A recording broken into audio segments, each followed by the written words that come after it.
let's go to our next guest. She has waited patiently. I saw his name it's and I got so excited. I said, I have this book. I'm ready for this war. Yeah, Read it. He is a fantastic guest. It's a good, easy read, and it's got a lot of information. And I loved it because he sent the book in, and when you go through it, it's got redactions in it. Does it? Because he had to send it to the DOD to get reviewed for classified evidence and classified information or anything like, revealing too much, and it's got redactions in it. He left them in. I thought that was so awesome that he did that. The redactions are awesome because it shows that there's something here that we can't tell you, but it's something here, right? The very fact they're or like, I tried to tell you this, but they wouldn't let me. They wouldn't let me. I tried. Yeah, it's good. Like, you may not know what's here, but you know something is here. Something is there, right? Yeah. Sarah Bils, independent journalist, U.S. Navy veteran, and co-founder of DD Geopolitics. I am going to gush over DD Geopolitics because you guys do fantastic work. Thanks. Especially now under these current conditions. Fantastic work. The conditions are bad. Not in Iran. The conditions are bad for reporting. I am been a blur. I don't even know what day it is. And then I woke up and I'm waiting backstage and my partner's messaging me and he says, I feel like I just talked to you. We did. We just talked like 5 hours ago before I went to sleep. And he's like, but so many things have happened. And I was like, no. You do great work. You guys do great work. I mean, there's so much chum that gets put out and trying to figure out, okay, what's real, what's fake. And oftentimes I've had to go back to my channel and say, okay, this was fake. Let me get rid of this. This was fake. Let me get rid of this. I've never had to do that with your videos. I think I might have seen one community notice. Yeah, I'm only one. But you guys have been spot on. He's really paranoid, as am I. I don't really care too much about the actual strike videos. I mean, I guess they're kind of cool for the action movie effects, but I don't really post them. But he's very, very like. Oh, I love him. I love him. I love him. Yeah, I know. I've been showing them and drinking my coffee as I watch. Like, that's rough. I was like, that's rough. Last night was pretty rough for Israel, but I also think I'm a little bit suspicious of why it was rough. So. Well, I think it's been rough for them the entire way. Israel is hiding a lot of that stuff. I think it's kind of like Ukraine, where they were putting that stuff out now and saying, oh my God, we're getting pummeled. Hey, Donald Trump, please help us out. Help us out. I would say, though, that one or two thoughts. Either Israel thought we're going to be able to dominate and we're going to be able to knock Iran out of this, or they thought we're going to sacrifice our own people to try to get the U.S. pulled into a war, or the U.S. thought we're going to sacrifice Israel as a casus belli to get into a war. I don't know which one of three of those is correct. It doesn't really matter. They equal the same. All things being equal. I am fascinated by this. I got to be honest. People have been on this channel that cover, let's say, like Syria, that cover Lebanon, Palestine. Oh, they have had a pep in their step. And it's not that they're pro-war. It's none of that stuff. It's this human. Like after, it's like you watch John Wick and they kill his dog, and it's okay for John Wick to kill 100 people after they kill his dog. It's justifiable. That's John Wick. It's kind of like that, where it's like, okay, you murdered people, you starved people to death, you've raped people on camera, you've done all of this stuff with impunity, and nobody has done anything against you. And now you high off baby's blood, like in True Blood, where they would drink blood of prairies, high off baby's blood. You decide, fuck it, let's go with Iran. And it's like, okay, that stove is hot. I know you don't believe it because you've been fighting militaries. We told them. Yeah, the stove is hot, but they didn't want to believe the stove was hot. They thought, hey, we beat Hezbollah and we beat Hamas, so fuck it, we can go after Iran. Okay, have at it. And I will tell you this, Iran has been waiting for it. I get the sense that they have had a lot of pent-up energy that they have just unleashed on this moment all at once, where they're like, all right, we've been waiting for this for years. You've attacked us. We have license to go after you full bore. We're not trying to negotiate with you. We don't want to talk to you. We want to take you apart. And they've hit financial centers. I mean, they've been hitting like really painful targets. Mossad headquarters, financial centers, stock exchange. That was my favorite one. That was my favorite too, right? I didn't get excited about the hospital. Obviously, there were probably civilians in it. But then right after that, they hit the stock exchange, and I was like, that is based and good, actually. Haifa also, right. And I just wish my only critique is that the building is still standing. I wanted the building to fall. I'm okay with the hospital. I don't care. I can show you videos where Israel, under Israeli I try model, not to bring up, it's not because I don't want to be celebratory. I don't want to bring bad karma onto Iranians. Is that like a weird superstition? Like, I'm like, I don't want to celebrate too much because then I don't want the Iranians to be like, we're at the back end of receiving this. And my Iranian girlfriend said that. She was like, Sarah, they're bombing the hospital. And I was like, it's okay. It's an IDF hospital. Don't get too freaked out. And then she was like, they hit an Iranian hospital first. But the public, she knows. The public does. Sorry, my dog. The public does not care. They don't care about an Iranian hospital. They care about a Jewish hospital. I'm part of that public. I don't care about an Israeli hospital. I just don't. I have become an asshole on this. I'm a hard ass. And I'm a hard ass for the very specific reason that I've watched them effectively be Nazis for 2 years without response. And now they're getting a percentage of their own medicine. And they are freaking out. Oh my God, they hit our hospital after we hit their hospital. They literally just hit their hospital. There's no military target in their hospital. And Iran didn't hit their hospital. Iran hit a building that was close to their hospital that just had blowback on the hospital. Like, meaning, whereas Israel considered their hospital a military target and just hit it, or their television station. Iran wasn't doing that. They've been fighting relatively restrained. It's an amazing thing to me that Iran can hit hundreds of missiles and you get like 30 people dead. And Israel does similar and 700 people are dead. Okay, they're fighting a restrained war. I don't know, call me a hard ass. I'm okay with that. I'm okay with it. Haifa, that was one of my favorites. Haifa was one of my favorites.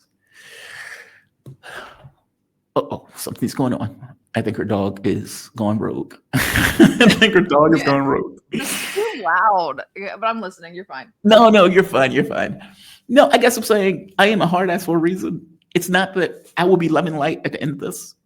I strongly suspect that bad things are going to come, that we are in for hard times, like some very, grotesque scenes, especially when America gets into the war, especially if it spirals out of control where they're sinking carriers or destroying oil fields and all of this other stuff that can we easily escalate into.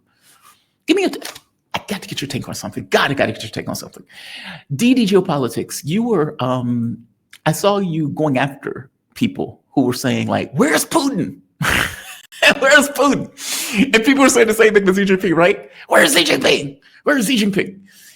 Putin was given a speech, or he was given an interview, and he said something that you guys very well articulated that I thought was mind-blowing, that Alexander Dugin articulated that I also thought was mind-blowing, but here we are.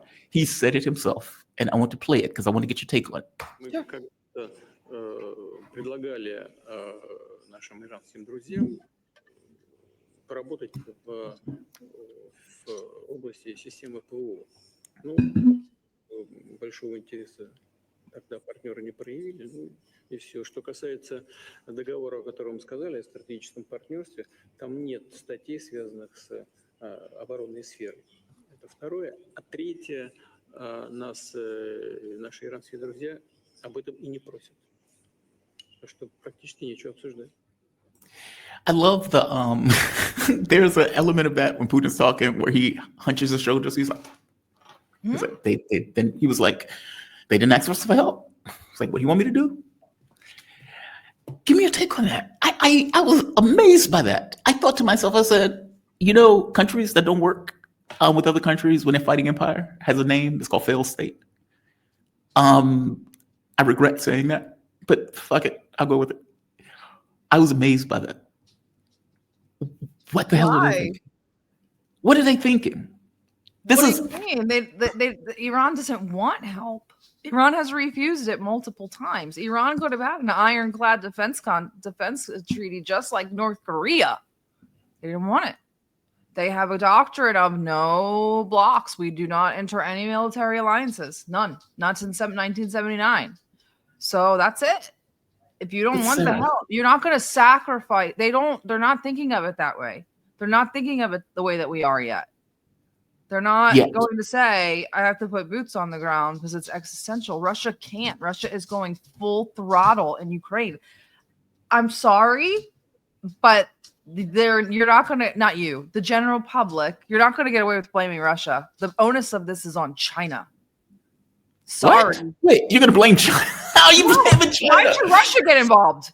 If China's just sitting there waiting for the corpses to float by, China needs to finally step up and do something. If they're Look, I'm not blaming Russia. This weird, like, where is Russia? They did the same thing in Syria. I don't know if people forget, but there's a port for China in Syria. There's business interests for China in Syria. China gets all of their oil from Iran. Where are their agreements? Where are their treaties? Why isn't China interested in protecting the infrastructure and for oil? But no, To be fair, Russia? Where's Russia? Where's Russia? They have an agreement, but nobody read the agreement. It's very clear because the agreement is literally just fluff about developing things later on. It's not even a defense treaty.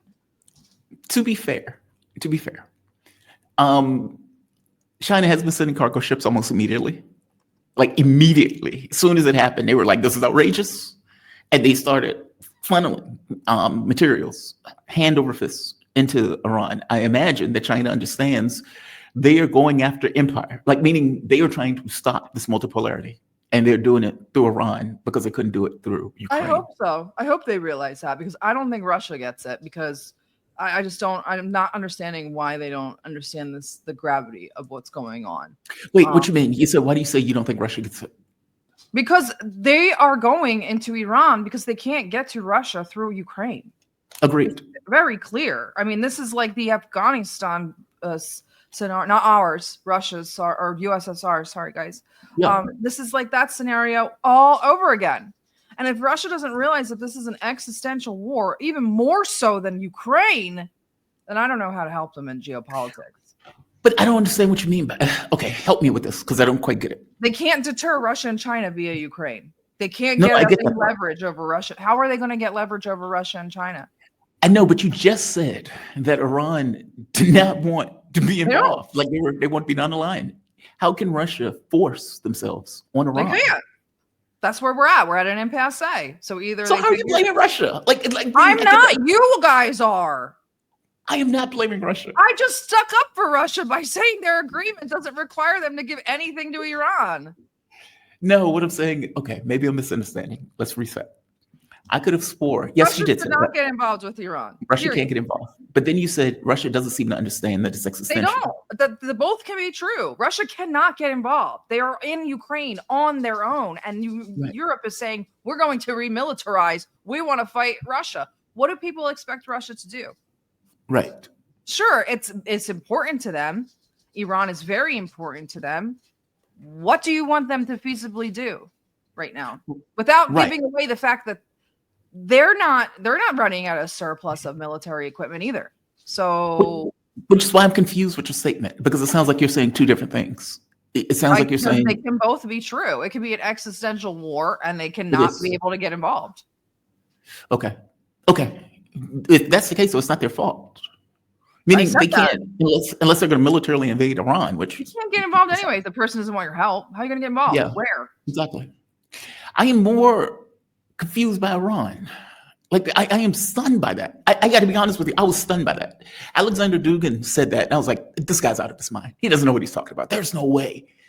And then, lo and behold, I saw Iran say it. I forget the foreign minister, one of the ministers, and I'm like, "Holy shit, it's true." Yeah, they don't want any help. I'm like, dude, you're fighting an empire. What's wrong with you? This time, and by the way, it'll be different this time.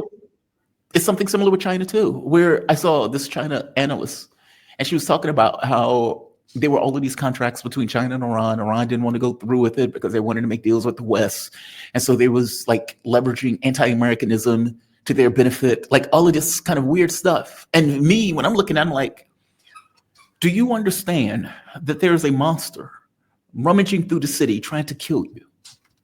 Because that's in my mind. I live in America, right? I know how we think. We are trying to murder you. We're trying to destroy your country. We're going to feed on it. We're going to kill babies in order to take that in order to remain the hegemonic power around the globe. Do you get that? They don't seem to. And I don't understand why they don't get that.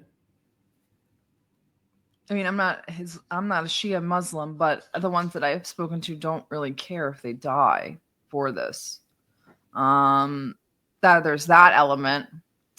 Iran's statements all just kind of say we don't want to join we don't join military blocs. We don't join military alliances. And I feel like it comes from an understanding that we're not going to join when you're in a war, so we can't expect you to join when we're in a war. That sort of thing. And I think that that's a lot. Not from a place of laziness. I think it's from a place of just practicality, restoration or peace or whatever. But that's their doctrine, is to not join military alliances and to not, because they don't want to be dragged into unnecessary wars. And I think that actually even hangs out when they're on the flip side. They say, we don't want our allies to be dragged into any other wars. This is a terrible war with Israel. And I think that they don't want anybody to feel obligated. But I do agree that at a certain point that you're obligated. Period. Yeah. And I don't know where that line is. Masha Zakharova has been speaking all morning. She's angry, but I don't know what an angry foreign ministry spokesman's going to do. Like I woke up, my partner's like, oh, Xi and Putin talks on the phone. I was like, not the phone. Oh, that 10 million Iranians are trying to flee their city, and Xi and Putin talked on the phone. Shit. I thought that when I saw North Korea's statement, it was like, I think I even wrote it on Twitter. I was like, oh, he sent a strongly worded letter. Yeah, right. That's terrifying. What I say. I mean, feasibly, you get to this point where like, what can these people do? What can North Korea feasibly do? I mean, they could send soldiers, but there's no boots on the ground. What are they going to do? They can add a missile shield. They could say, if Iran is nuked, we will nuke Israel. They could do that, yeah. That. They could add the deterrent to it. I worry because the air defense thing. Like everybody's, where are the S-400s? And then you come to find out Iran didn't want them. They didn't want them. Isn't that that is mind blowing. And it's you have to that it has to be true, because Russia would never reveal the details of this conversation unless they were sick of being blamed for something that wasn't true. Yeah. They wouldn't talk about they're just not that way. So they knew that people were like, where the hell is Russia? Where are the air defenses? And they deliberately came out and said they didn't want them. They did not want air defense. They didn't want to work together on air defenses. I don't know why. This came out later last night. I have to ask people today, why do you think that Iran didn't want? I have no idea. I don't have an answer for that. Because, cooperated with the drones, and Russia improved their drone program tremendously just from battle testing, not because Russians are smarter than Iranians, but just from battle testing and usage, they've drastically improved the drone program. So I'm wondering, why not work together on other things, especially if it's not really offensive weapons, it's a defensive weapon. Do you think they thought it was a bluff? Because I've spoken to some Iranians.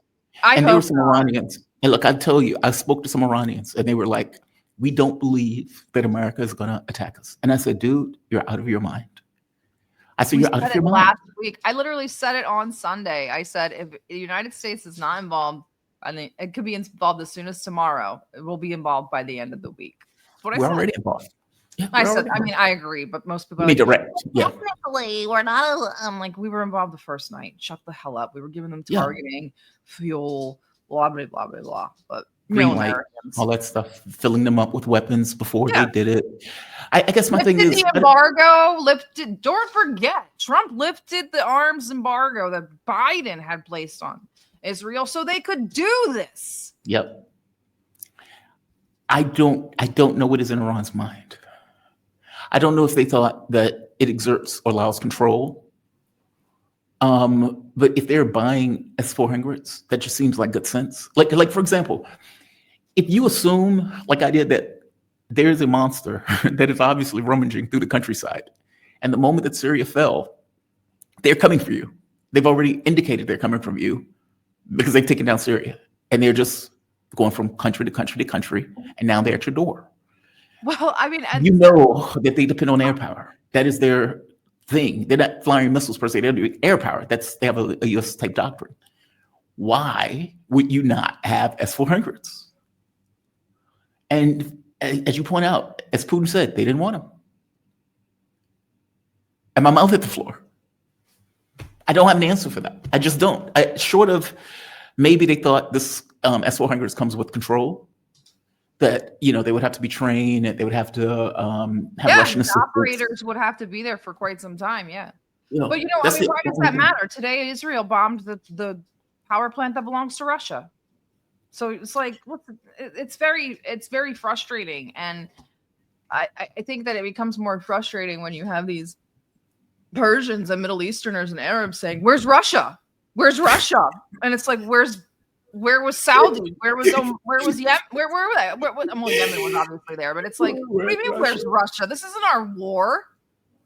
It's bonkers, the sense of entitlement. But it's their stupidity on both sides. I mean, even I woke up to Masha's statement that said, "This is a criminal escapade that threatens both regional and global security." I said, oh my God, Masha, I don't know if you've realized this because you're literally all Zionists, but the criminal escapade is literally Israel. That's the criminal escapade that you guys continue to support by default because there's some odd million Russians there. They hate you. They hate you. They only call themselves Russian because they're from the Soviet Union, and Russia inherited all of the Soviet Union. They're Ukrainian, and they hate you. If they loved Russia, they would come home and fight for it. They ran away. And who went and helped the IDF fight Gaza? The Ukrainians, not the Russians, the Ukrainians. Why are we doing this, Masha? Why are we playing charades here? Same thing with Lavrov. Why are we doing this? Our politicians are finally coming around. Where are you? You're supposed to be the based and red-pilled foreign ministry, and you're telling me there's a criminal escapade on the loose. You're supposed to be the second strongest military in the world, possibly the first, and you're telling me, oh, there's a criminal escapade. Go kill it. I know this sounds brutal. I would wager to you that Russia is okay with Iran taking the brunt of an attack. Absolutely. But I don't know if they realize you're next. I think in their minds, we are going to wrap this shit up with Ukraine, and we can go back around to Iran if Iran could withstand this. Then they don't care about anything. They don't care about CSTO. They don't care about BRICS. They don't care about Belt and Road, and they don't need to be part of it. I don't know how else to say this. If you're not, like, BRICS is about understanding the working together for the greater good and going around sanctions imposed by Western hegemony. If right now, while the greater good is severely being threatened and you don't understand that, I don't know how to. I mean, you're a lost cause. I don't know how to. I know, but they're not entirely wrong in this.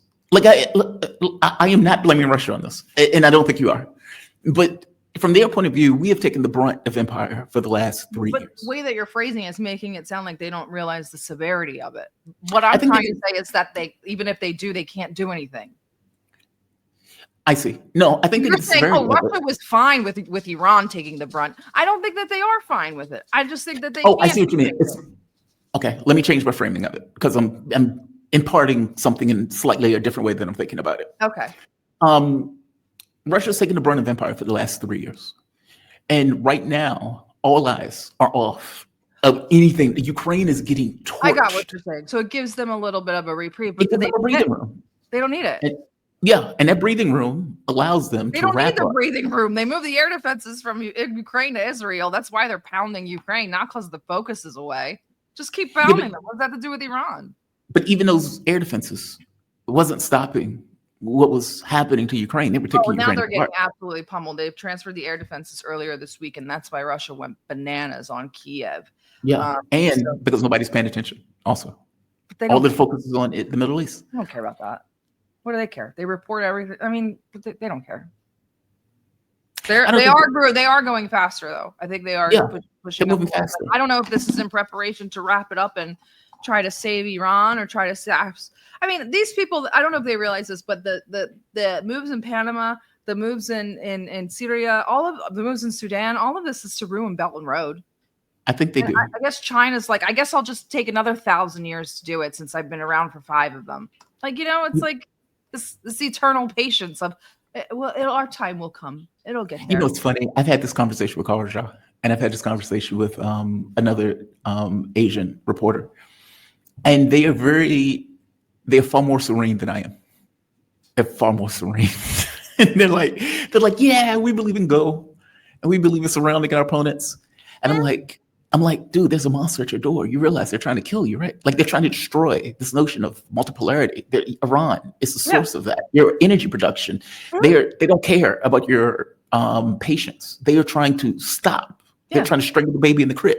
And it's like, yeah, but we're forming relationships. And I'm like, dude, and I would be very patient trying to like put it in this kind of brutal terms of too late. Yeah. I'm trying to like get across in the sense of like, no, I do not expect China to put military in Iran. When Ukraine's counteroffensive was fully declared a failure, when we accepted that it was a failure, I literally looked and said, "This is the beginning of World War III." Yeah. And they said, "What do you mean? You're crazy." And I said, "World War III is coming down the pipeline. They're going to try everything they can to stop Russia. They obviously couldn't. That counteroffensive was a massive information war and a massive evolution on the ground, and it did nothing. And once that ended, Iran. Exactly that. They tried to pivot to China. Remember, they tried in the beginning of the administration. They kept saying, "We're trying to pivot. We have better things to worry about." And then they realized, "Oh, we're not done yet." And so they really didn't know how to deal with China, especially with the trade stuff and making a deal. And so America doesn't know how to deal with anything besides violence. So, give me your take. Do you think I know some people disagree with me on this. I think that empire is throwing its chips on the table. And I think those chips are going to be waged over Iran. That's one or two things. I agree to a degree. I think there's an irrationality behind this. There's the unqualified, and I'm not joking. I mean, it's going to sound sarcastic, but there's nobody in the Trump's admin that is qualified to go to war. Name one. Sextef? No. You don't think Hexef is the he's the Mars god of war? Oh, well, he's the god of war. Does it mean like? I mean, these people are crazy. Like, they're not going to take us to no new wars. I'm like, the SecDef has a Deuce Volt tattoo on his arm. He wants to go on a crusade. Yeah. Like, he thinks he's Saint George. I'm going to go slay a dragon. Like, this guy's crazy. So, like, people are surprised. We're going to war? Yeah, you literally elected the guy who thinks he's a crusade. Like, what are you talking about? Of course he wants to kill Muslims. They put in a TV personality. Tattoo means I want to kill Muslims. Like, literally, Deuce Volt and infidel. Like, what are you talking? What am I doing here? Oh, it's just tattoos. They're just jokes. Oh no, they're not. Well, that's what they're not. You don't put things on your body that are jokes. Gaslighting themselves, but I do agree. There's a sense of desperation here. There's a sense of not a last hurrah, but like a final push or something. Like, we're going to do something crazy. Is that like that's the vibe I feel? I think they think it's slipping away. I think they think China is nearly out the barn. Talking. I feel it in the words that they use. I feel it in when they go on their TV appearances. You feel this sense of panic, the sense of, I don't really understand what's happening. I don't understand why it's happening this way. So I do agree. There's a sense of it falling apart. There's something that's not being revealed.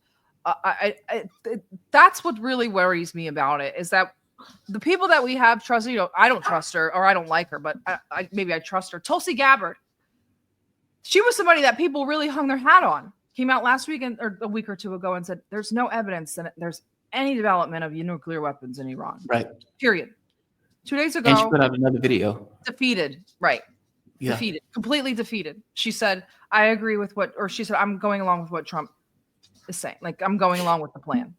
To be fair, she put out a video that effectively said we need to avoid nuclear war. Mm-hmm. It was like a 3-minute video. I'm not saying that she's lying about either or. I think that she was forced or made to capitulate and say, I'm just going to go along with this war, even though she's our most outspoken anti-war voice in the cabinet. No, you misunderstand. She posted that video on her personal account, which is important. Right. And it was her way of trying to say we should avoid this. Resign. The thing is falling apart. It's falling apart. Yeah. But the other thing is, and I don't want to get too down the rabbit hole, is that you have technocrats. They require this war. Who's in charge? I say the technocrats, and I think they're going to get their war. I think they're going to get their war, but it's not going to be what they. No, it's not going to be what they expected. We're talking about tech bros that LARP as they call themselves Bronze Aegis. They're computer guys. Okay, let's all be real. But yes, they do think that they're going to go to war. Elon meant a lot of things when he said we have the spaceships and they don't. They have all the technology. They think they're untouchable. They're going to go to Mars. They can fight wars with this technology. Look at Anduril. Palmer Luckey is talking about making weapons that make decisions on their own. So that's what this is about. And she's right when at least she's accurate, Masha Zakharova, when she says empire, or when people refer to it as empire, because that's exactly what it is. It's not even a state anymore. It's a borderless, stateless empire. It's just the technocrats, and we are the cudgel, pretty much. I will tell you, one of the first few things that's going to happen in a war with the U.S. is that they're going to knock that shit out the sky. Those satellites are going to go, meaning an over-reliance on technology. They're already talking about it, Jamarl. They're already talking about it. The people, I understand they're flooding the zone. This is not like their onus can't even be on people who work a normal job, because I can barely keep up. And all I do is stare at a laptop all day. Yeah. But there's things coming out. They're talking about, we're going to put Starlink in there and do the coup. They already said it. Elon said, we're going to do a coup. Starlink is hooked up in Iran. Like, if people don't start waking up to what's actually going on, like, we're being cooed too. The technocrats, the tech sector is cooing our government. Whether Donald Trump's in on it or not doesn't matter. The government that we know, the government as we know it, the institutions are being usurped, subverted, and cooed. Period. They're all infiltrated. What did we find out yesterday, Jamarl?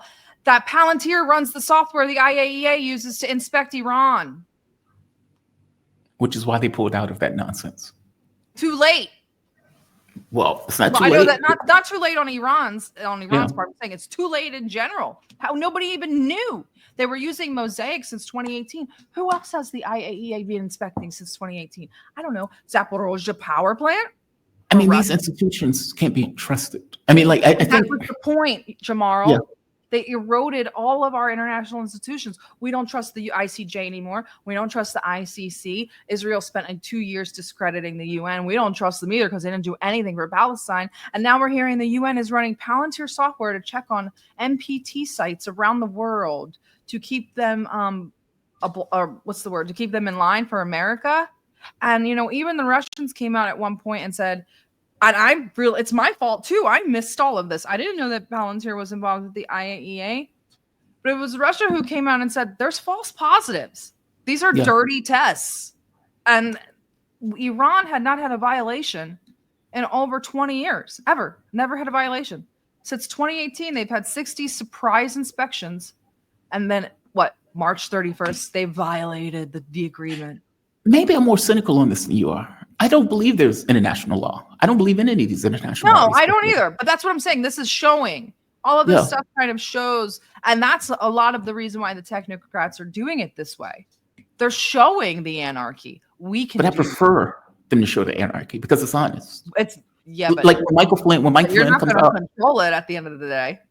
That's true. When Mike Flynn comes out and he says the quiet part out loud, like, hey, we need to, destroy Iran, we need to get involved because we need to go after China, and we need to do this and that. And I'm like, tell me more. That's honest. Don't give me a shit about nuclear weapons. Like, you have Ritter screaming about nuclear weapons. When you look at the other side and it's like they don't want help with air defenses. And you're like, that's the other part. That's okay, terrifying. But you don't understand that Lindsey Graham says he wants to nuke you, right? Like, it's like, you know what I mean? Like, I don't know if they understand that these people are insane. So it's good that they're showing me the anarchy, but it also terrifies me because nobody's going to stop them from taking over. What does Littlefinger say? Chaos is a ladder, and whoever climbs to the top and controls the chaos, and that's all Palantir's doing, getting to the top and controlling the chaos, and then they're going to be the overlord. These people are globalists. They want no borders for them. We get borders. They want us kind of, sequestered in these certain statelets. They want to put them under corporations, honestly. They want Palantir to say run the United States, and then Anduril will run Canada. And then you'll pick and choose according to your job and what company you like the most. And so that's what they want to get out of this anarchy, this anarchic system, is this sort of weird statecraft for, we call them normies, but regular people. And they live in a borderless, stateless, almost moneyless society. I don't think it's going to work that way. I will tell you this in my mind, and you can think who's going to stop them? I think one or two things is true. We have pushed the envelope to such a degree that they are terrified that they are losing control. And because they're terrified they're losing control, they're making mistakes. And the people who are coming up with these war plans and everything else are more and more incompetent. This is not 50 years ago where the US had this kind of unmitigated power. They see their power slipping away. And what I mean that in a geopolitical sense, now I agree with you, it is incompetent for Iran to not accept the S-400s. I don't give a shit what strings are attached. The notion that there's a monster coming to your gates, a vampire, and you're like, yeah, we'll work it out. No, this is not a time to go as a lone ranger and you go bare-chested on a horse.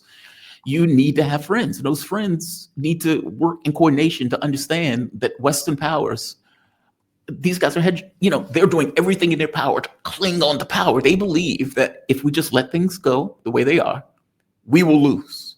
That is in their minds. They can look at China, they can look at Russia, they can look at the BRICS nations, they can look at all these other nations that are evolving in a way where they get to the point of, we need you less and less. And they can't stand it. Look at Europe. Europe barely has a tech sector. Germany might have been the strongest country in Europe. They being completely deindustrialized. Yeah, but Palantir already took Europe over. They already own all of the national health systems. They own all the data. This is not about American firepower. Like, people are getting it twisted. American firepower is the proxy. The technocrats, they're taking over everything. No, it's not that I think it's about American firepower. I think it's about global control. And they may use Palantir. Correct. Or these tech companies may use. Palantir has already said, I'm loyal to America and I defer to Israel. They're not loyal to anybody but themselves. Let's be honest. Doesn't matter. That's what we're using to beat the world. I know, sir. I understand that we use technology to go after and accomplish our objectives. No, you're not understanding. They're subverting and they're infiltrating governments. So it doesn't matter if we don't have to fight them in the end because Palantir is inside of them. Same thing with the NHS. Palantir is inside of the NHS. Yeah. These companies are getting contracts with Palantir. They're not realizing they're bringing a Trojan horse into their homes. So that's what a lot of it has to do with. This war in Iran also has to do with Palantir because Palantir just scored enormous contracts in the Gulf, and they're setting up huge servers and AI out there. Who did they start killing in Iran? The AI experts. Who found them? I don't know. Probably the companies that talk about how they fucking find anybody anywhere. Palantir and Anduril. The moment that they go into the U.S. attacks Iran, which it will, they're not going to go in on the ground. No. Even if they have air and bombing campaigns, Iran is going to destroy Saudi Arabia and those. Look, Saudi Arabia can say we don't have anything to do with this all they want. That's not going to save their ass. No, they won't. They'd be crazy if they did that. What's the amount of firepower that's inside of Saudi that belongs to the United States will flatten Iran. Okay. We'll see. If it comes down to an existential war and an existential conflict, all bets are off. They don't even want air defense, Jamarl. You think they're going to light an oil field on fire? Yes, I do. Why would they not accept defensive measures, but they're going to go offensive and not only start a war with the West, but they're going to start a war with Saudi Arabia, who they just normalized with. They didn't start a war with anybody. And I don't believe Saudi Arabia for a heartbeat that Saudi Arabia is a trustworthy actor. It doesn't matter. Iran and Russia play by international law. Iran has just been attacked by the United States. Doesn't matter. They play by international law. All of those quisling governments that are associated with it are fair game. They've said as much. Now, they could be lying. Fair enough. I don't think they are. They're going to attack the largest American airbase on the planet? It's an American airbase, yes. They're not going to attack. Yes. No way. If my state, let me ask you this. If you think, you're talking about you and I would have air defenses 3 years ago. That's where I would be at. I'd have air defenses and a freaking orange stick sitting inside of my mosque. I would not care. I agree with you about the air bases. I agree with you about the air power. If your state is going down in smoke, is all options on the table? Yeah or nay? That's literally what's happening. Yes, exactly. Precisely. So why don't they want any help? They don't want help now. Maybe later. I mean, meaning if you notice Syria, think back to Syria for a moment. Everything is going to be too late. Think back to Syria for a moment. Syria was in a position where I know it hurts. Syria was in the position where it was getting crushed. It had lost a large majority of its territory. Assad was clinging on to with grim death. And at the end, you get Iran and Russia comes back in order to take back most of the territory. I think they took back 90%. Meaning it may take a while for them to acknowledge what we are saying. And what we are saying is, dude, they are trying to destroy you. And Full they're stop. saying, we don't want any help. I don't get it. That part, look, I don't get it. I don't have a model for it. Like in my model, my model was they're going to attack Iran.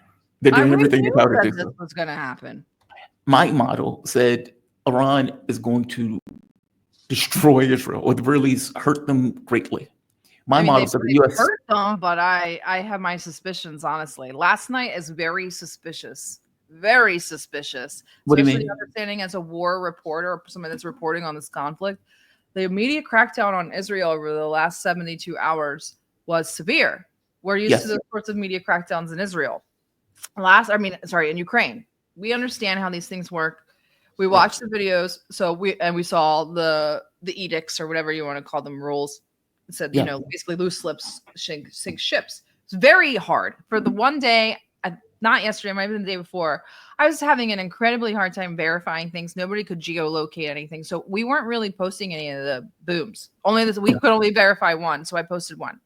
Then last night, all of a sudden, the really cool, the show, the air show starts from Iran. It was a great strike. It was a small and then everything strike. is shown. Yeah. And I was like, this is bad. This is really bad. Well, they're trying to create a pretext for the U.S. to get involved. Exactly that. Yeah. But we knew the U.S. was going to get involved. I didn't need the pretext. I knew they were going to do it. As a flat fact, in the same way I believed the sun was going to come up in the morning, I knew the U.S. was going to go. There is no way they were going to let their client go down in this way. This is an existential. To fight a war. They've been wanting to fight Russia and they can't. So, they're dying to fight a war. And Israel is always down for a war. Until they get their ass kicked and then start crying for America to come in. Which is what's kind of happening. Which is what's going to happen. Yes. And I think that's also part of what happened last night. I think it was a guilt or a empathy campaign. It is. We hit a hospital. It's like you literally just hit a hospital in Iran 2 days ago. Yeah. Or they hit a hospital. It's like, It's like, dude, you have a military compound underneath your hospital that are functioning. I don't know what do you want me to say here? What do you want? They have a military compound under their hospital, literally. Doesn't even matter. I don't even care. This is gonna. Never mind. I was gonna say something awful, but you might. I don't give a shit if they hit their hospital. I don't care what kind of hospital. Honestly, last night I was relieved when I said, "Oh, good, it's an IDF hospital," because I don't want the international outrage. But in my mind, I'm like, I don't give a shit what kind of hospital it was. Give a shit. A children's hospital or like an animal hospital. I don't care. Like, go. I don't want them to hit an animal hospital because I feel that the animals are innocent. I think the dogs are innocent. Exactly. Not an animal everything hospital, else is fair not game. a children's hospital. Everything else, I don't really care. And if you make your hospital into a military target, that's actually a war crime. That's the war crime, not striking it. So Israel already and that's what I said last night. My girlfriend, she's Armenian, born in Persia, born in Iran. She's not old enough to be born in Persia, but she's born in Iran.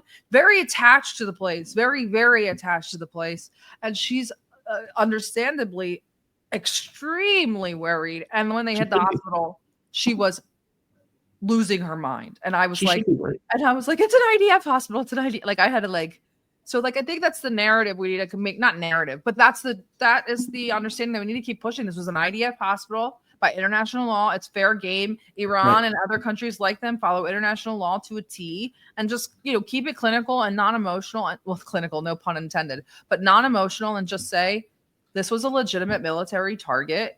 It was, yeah. IDF soldiers were inside. I'm sorry. I'm sorry that you're upset, but this is not the false flag, or I don't want to say false flag, but this is not the attack that the United States needs to lose their minds over. I'm sorry. This just isn't it. The U.S. I know they want to. I know they're looking for the opportunity, but they're looking for any pretext. I know. Any pretext. Really and I got to be honest, I don't even know why they pretending for pretext. Oh, do it. Yeah, just do it. I'm shocked that they're even setting that part up. It's like, dude, everybody know you're involved. It's your client. Who are you trying to who are you trying to convince? I strongly suspect they may have a false flag. They're going to use a media campaign. All that stuff is going to come into play. They have already been given talking points to various social media sites to try to push the war. So they're pushing for it. Donald Trump is for it. I know these people act like Donald Trump is a zygote. I'm sorry, he is the president of the United States. He's in on this stuff. They may have told him Israel can do it alone in the beginning, Maybe, maybe not. I don't think it matters. We are getting involved in a war. Your friend should be very worried. I am very worried for people who I've talked to who are in Iran. Yes, I am gleeful that Israel is being taken apart piece by piece in this way, but I know that there are going to be consequences for it later on. And I am worried that there's going to be a third world war. I think there is. This is it. I think this is it. I think this is going to be a maelstrom, and it's going to drag other countries kicking and screaming, China included. They can be booted, oh, we're going to be, 5,000 years history. We're going to take our time. Okay. We'll see how long that lasts. Yeah, I am deeply concerned. I think we're whistling past the graveyard. Well, I mean, that's the blessing and the curse. You're like, they've been around so long that we know they're not going anywhere. They've been around, you know what I mean? Like, that's what I keep telling my girlfriend. I'm like, Iran is literally older than Jesus. It's not going anywhere. China is older than Jesus. You're not going to wipe China off the map. Like, literally, these are 5,000-year-old civilizations. Yeah. So they're not going anywhere. But that's also leads them to almost fatal patience. The strategic patience that gets them kind of eaten up in the end, because they know we're not going anywhere no matter what happens. Yeah, I don't know this time. I don't think there's a God above that makes a choice on whether or not Iran loses. They do, though. Iran 100% believes that there is, and we have to respect that. I don't care about their beliefs. I know that sounds brutal, but what I mean is there's look, babies get cancer, puppies die, right? Yeah. Good people get shot in the face. We've just watched the genocide take place. There is nothing that protects you. Everybody is insecure by definition. There is no protection. You're vulnerable, infinitely so. You can get hit by a stray toilet, from the space station tomorrow. There's nothing there that stops that, at least in my mind. And by the way, I'm not even an atheist, and I still believe that. And so, from my point of view, there's nothing that proves that Iran wins this.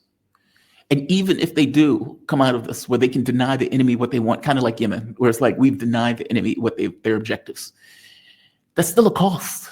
That's a heavy cost that they're effectively taking. So yeah, my heart goes out to all of this. I think this is fuckery, unnecessary fuckery. Just like I watched the Ukraine war take place, I'm like, oh my God, they're really pushing this. Like they're really pushing this. And I'm like, oh my God, this is a real war. Hundreds of thousands of people are losing their lives. Holy shit. That's astonishing. I was astonished by it. I'm not astonished anymore by this stuff. I look at this as the empire is moving to conquer the globe. And they're trying to strangle the baby in the crib before the baby can come out, meaning this multipolarity. I don't give a shit what Trump says about, oh yeah, we accept the multipolar world. Bullshit. You're doing everything in your power to stop it. Yeah. And Iran they know China is the head of the snake. They're going after China every way they can, except militarily, because they're terrified of China militarily. They would lose that militarily. That's right. They would lose it. That's why Iran is on the table, because Iran said, no, I don't want any help. Don't tell me that. Don't tell me that. You tell that. When I saw that shit, I was floored. I don't want any help from the two other largest militaries in the world. So the largest military and strongest military in the world says, you don't want any help? Bet. It's like, okay. Yep. We can't force them. I mean, Putin, I love Putin. The United States says it's going to be an easy one. They don't want any air defense. They don't want any bombs. Let's go. They didn't even want any F-30. They didn't even want the Su-35s because of the training program that came along with it. Even if Russia dropped the Su-35s off a year ago, they still wouldn't be flying them. People need to understand this. This is not how military sales and equipment works. They have to be trained. They need the whole platform. They need the repairs. They need everything, the maintenance. That takes years to set up. So even if the Su-35s were given when they signed the deal, they still wouldn't be flying them yet.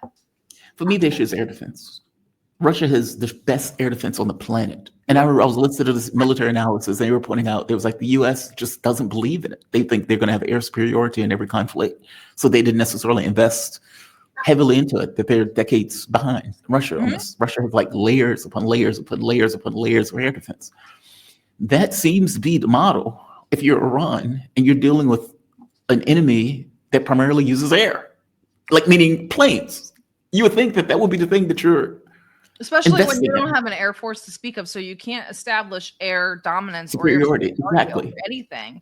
So if you don't have an air force to speak of, you need air defense. I mean, would the love other to have. night when the United States and Israel said, we've achieved air superiority over Iran, they really had it. But what they were saying is we're free to fly anywhere we want. And what they were doing is they were flying over Iran to prevent them from firing missiles. And it was working. Yeah. Well, not anymore. Hopefully Not anymore. You're going to do that shit for a short period of time. Iran's adapting and figuring things out as they go along too. I mean, they haven't been in a hot war in a long time, and Israel's been fighting for over almost 2 years now. Well, not fighting, killing, but using weapons for over 2 years. Thank you. Thank you for the difference. Yeah. Thank you. They've been using weapons on people for a very long time, so they're experienced with that. And Iran is learning. They're learning. Thank you for the difference. They got to regroup. They got to, plan accordingly. These aren't stupid people. They're not Ukrainians. These aren't stupid people. The Iranians are incredibly smart. Have you had the opportunity to speak to like an Iranian general or somebody who's in the Iranian military? I would be fascinated to get their take on what. No, I can ask though. I have Iraqi military people. I can ask them. What, please? Because I am bewildered by this, and maybe that's the way I'm thinking about it. Your regular military, or it doesn't matter. I think you need to talk to regular military. I don't know if you're allowed to talk to the IRGC. Are you? Oh, I don't know. I mean, I am just super curious on if they say, well, we want to be independent. I get that. But buying a weapon system doesn't stop your independence. It's a weapon system. And right? There's no such thing as independence when we start getting into these wars. Especially when they're talking about we're going to break BRICS. Yeah. I mean, I don't know if BRICS is just an economic bloc. It's not a military thing. It's not structured that way. They're doing this to prevent it from ever being structured that way. They don't want a competitor to NATO. Yeah. But see, that's the rub. There is no such thing as an economic bloc without a military capacity to defend it. Just as I know, but those mechanisms are not, I agree wholeheartedly. And I think that, I mean, BRICS is kind of a facade in a way. It's just loose. It's not, it doesn't mean, what does it do? I think it's growing. It has grown to itself. That's what I think. I just think of it as something. There's no infrastructure. Not yet. Yeah, that's what should be built. I mean, I'm not criticizing it. I think it's great. I love BRICS. But the infrastructure needs to be built. We can't put it. We don't even have an economic infrastructure inside of BRICS. So we're going to have a military one. Not to mention, Iran was offered membership into CSTO. They declined it. They could have had a full coverage. But they want to be bare-chested. They want to be bare-chested. They want to ride bare-chested. I don't know. There's a line. Cannabis, he's one of my favorite rap stars. It's stupid. I think that there has to be a reason behind it. I just don't know it. So I'm kind of just trying to figure out. I think it's just control. I think they feel that we want to be an independent player and we don't want to be under the auspices of anybody else. I mean, then you're it's fine, but shit, man. That's not where we are. If you have Israel and the United States, I would think that you would want at least a strong ally to counter and Europe, the UK, Germany. I mean, you're effectively dealing with empire. So, Sarah, I've kept you way too long. I don't care. Fine. We were having fun. Yes. And I'm fascinated by this conversation because I was bewildered when I heard Pooh say that. I still am fascinated. I'm very confused. I know I contradicted myself a lot in here, so forgive me, guys, but I'm very confused by You're consistent. I don't think you're confused. I think you're consistent. I'm just kind of worried. And am I worrying? And I really do think that this BRICS does matter to me. I want it to get bigger and expand. Right. And what I'm seeing is this pattern of finding these sort of hotspots or these sort of nodes where either BRICS or especially Belt and Road, where Belt and Road is sort of established. That's why they went after Panama first. And that makes me nervous. The patience makes me nervous because maybe it's our selfishness. I'm like, well, I want to see it in my lifetime. I know you've been around for 5,000 years, so you can wait, but we can't wait. We're Americans. We're Americans. Yeah, we're Americans. We want it No, now. I'm being serious. I'm being very serious. We're Americans. If you're talking to somebody who's from Asia, and they have this monk-like patience. I don't want people to lose their sovereignty. I don't want cultures to be ruined. I don't want to see this stuff anymore. We saw so much destruction when ISIS went through the Middle East. That was heartbreaking watching them crush the history, the art, all of it. It was gut-wrenching, and they'll do that to Iran, and Iran's even older than some of those places, and a totally different culture. These are the Persians, and they will strip that culture from us, and that's a lot of what multipolarity is about. Especially if you read the book by Konstantin von Hofmeister, it talks about cultural and historical sovereignty. That's just as important as economic and military, and that's also what they want to destroy, and they will. We don't believe in that stuff. Yeah, we don't. I think, look, I think our issue and our angst in this, and I guess I said I've been saying that I've become a horrible person over the course of the last few weeks, because there's been a bit of a shot of fraud where I've been like, "Ooh, this coffee is good," and playing videos of Israel getting pounded. But it's not me being a horrible person. I agree with you. From my point of view, there's a dog that needs to be put down. It is a rabid dog. That rabid dog has gone far too far, and it needs to stop. And unfortunately, we're looking at what, from our point of view, we look at this stuff as America is not fucking around. This is not about morality. This is not about ethics. This is not about international law. This is not about none of that stuff. America is not fucking around. It has a very specific objective that it wants to accomplish. And they may be incompetent people, but they make up for that incompetence with a certain level of sociopathy, right? We know that. It's in our bones. We know it. We live in this country. We see it. And you look at other countries and you think to yourself, what the fuck are you doing? What the fuck are you doing? There's a monster at your door, man. What are you doing? Right? There's an alien at your door. He's trying to probe you. He's trying to take your shit from you. And he doesn't care about your life. He doesn't care about your culture. He doesn't care that you've been there for 5,000 years. He doesn't care about any of that. He wants supremacy. That's it. That is his objective. That is his. If he needs to kill every last one of you to get it, he will do it. Yeah. And they're like, yeah, bare-chested.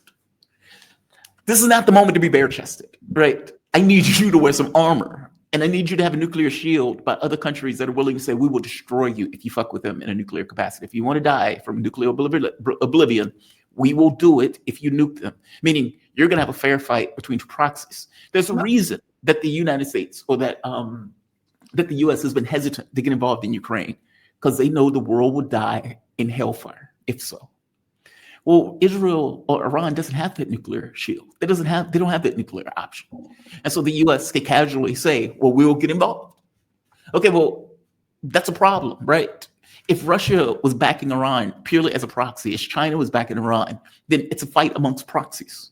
And yeah, the bigger powers get involved, but those bigger powers are going to have to think to themselves, are we willing to die for Israel? The answer may be yes, the answer may be no, but it's a question. It's no longer a question because Iran is by itself. That is my concern. And I think that's our angst. You're by yourself fighting monsters. So I get where you're coming from. I don't think you're inconsistent. I think you're perfectly consistent. I think you're worried. I am worried also. Freaked out. I'm really freaked out. Yeah. I think even if Iran wins, it's going to be painful. I've had people on who are jubilant, but they are jubilant under this motto that there's going to be hell to pay. And there are going to be lives lost in epic numbers. But in their minds, this is just the way it works. This is our empire's fall. And the sacrifices of those lives is the way it works. I am horrified by that sentiment. I'm an American, right? I'm horrified by that sentiment. But if you live in that region and you've seen that much death for decades, your point of view will conform to it. And you may come to the conclusion, hey, we may have to risk to that 2 million people. We may have to give up 10 million people in order to liberate or to destroy empire. That is the way some people think. That horrifies me. It freaks me out. So I think we're on the same page on this one. I think so. Hopeful, but worried. Deeply worried. Mm-hmm. Deeply worried. Which is why I'm enjoying the pictures that are coming out now. Because I anticipate. I'm pretty very mindful of what I post. I'm like, I don't want to look like I'm celebrating anything. I don't want to get bad karma. I don't want the Israelis to get mad at me. I'm trying not to gloat. Like, you know how that goes? Because even in Russia, we don't gloat until we know we can, and we don't know that we can yet. So let's not gloat just yet. I think horrible things are coming. So I'm going to enjoy my coffee now because I know horrible things are coming. All right. So You guys have a good weekend. ddgeopolitics.com. And By the way, when is your next show? Just so the Sunday, audience but I know. will be on Rachel Blevins tomorrow if you guys want to check that out. But yeah, Sunday, next show. Rachel Blevins is fantastic. She's awesome. Of course. She's awesome. You have a good one. By the way, if you guys ever want me, let me know. I know it's late, but I gotta be honest, I've been my schedule is shit. We don't even have one anymore. I think I sleep about 3-4 hours a night and I'm happy. I'm like, that's great. Let's go. Like I'm a mess. I've been getting to bed at 4 a.m., 5 a.m. I haven't been to the gym or yoga in like 4 days. It's really bad. Are you serious? You're usually wake up for this show and be like, all right, I'm going to. Yep, going to yoga in the gym. I haven't been, but it's okay. You know, it's part of it. It's the job. Mm-hmm. Sarah, you have a fantastic day. I thank you for this. I really do. Right. Have a good weekend. We'll talk soon. Have a good one. Bye-bye. Sarah Bils is awesome. I love her to death. Bubbly, attractive, knows her stuff. She's awesome. She is independent journalist, U.S. Navy veteran, and co-founder of DD Geopolitics. And we have come to the end. And just to put, I guess, a button before we leave.